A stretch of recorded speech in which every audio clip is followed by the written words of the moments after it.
నమస్తే. దేవినేని ఉమామహేశ్వరరావు ఆలోచన మారినట్లు కనిపించింది. ఆయన ఈ టర్మ్లో ఏ పదవి కోరుకోనట్లే కనపడుతోంది. ఏ పదవి తీసుకున్నా తాను ప్రత్యక్ష రాజకీయాలకు దూరం అవుతానేమోనన్న భయం పట్టుకుంది. అందుకే దేవినేని ఉమా తన సన్నిహితుల వద్ద చేసిన వ్యాఖ్యలు దీనికి అద్దం పడుతున్నాయి. దేవినేని ఉమా రాజకీయమంతా టీడీపీలోనే కొనసాగింది. అప్పటి నుంచి ఆయన ఓటమి ఎరుగని నేతగా ఉన్నారు.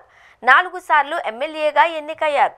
1999లో ఆయన నందిగామ నుంచి రాజకీయాల్లోకి అడుగుపెట్టారు. 2004లోనూ ఆయన నందిగామ నుంచి ఎన్నికయ్యారు.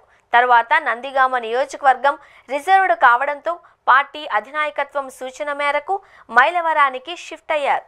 2009, 2014 ఎన్నికల్లో దేవినేని ఉమా మైలవరం నుంచి ఎన్నికయ్యారు. 2019 ఎన్నికల్లో మాత్రం ఓటమి పాలు కావడంతో దేవినేని రాజకీయం టర్న్ తీసుకుంది. గత ఎన్నికల్లో టికెట్ దక్కకపోవడం అందరికీ ఆశ్చర్యానికి గురి చేసింది. చంద్రబాబు, లోకేష్ కు అత్యంత సన్నిహితుడుగా ఉన్న దేవినేని ఉమకు టికెట్ రాకపోవడంపై పార్టీలో చర్చ జరిగింది. అలాగాని దేవినేని ఉమకు వయసు మించిపోలేదు. సీనియర్ నేతల జాబితాలోకి వయసు పరంగా ఇంకా ఆయన పేరు నమోదు కాలేదు. కానీ టికెట్ రాకపోవడానికి వసంతకృష్ణ ప్రసాద్ కారణము అంటున్నారు. చంద్రబాబు, లోకేష్లతో నేరుగా మాట్లాడిన వసంతకృష్ణ ప్రసాద్ వైసీపీ నుంచి టీడీపీలో చేరిపోయి మైలవరం టికెట్లు తెచ్చుకున్నారు. దేవినేని ఉమాకు పార్టీ అధికారంలోకి వస్తే ఏదో ఒక పదవి ఇస్తారు అని అందరూ అనుకున్నారు. కానీ కనుచూపు మేరలో కనిపించడం లేదు. ఏడాది గడిచిపోయింది. దేవినేని ఉమకు పదవి రాలేదు. అలాగని టీడీపీని వీడే ఉద్దేశం కూడా లేదు.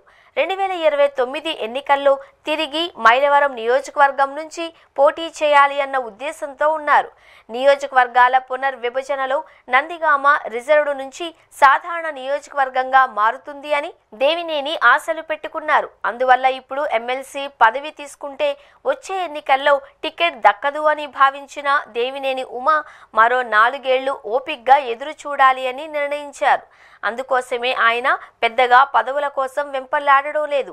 4 ఏళ్లు ఓపిక పడితే నందిగామ ఓపెన్ కేటగిరీలోకి వస్తే ఇక తనకు తిరుగుండదు. అదే మారకపోయినా మైలవరం టికెట్ను ఈసారి అడిగి తెచ్చుకోవచ్చు అన్నది దేవినేని ఉమా ఆలోచనగా ఉన్నట్లు తెలిసింది. పార్టీ వీడుతున్నారు అని జరుగుతున్న ప్రచారంలో వాస్తవం లేదు అని చెబుతున్నారు.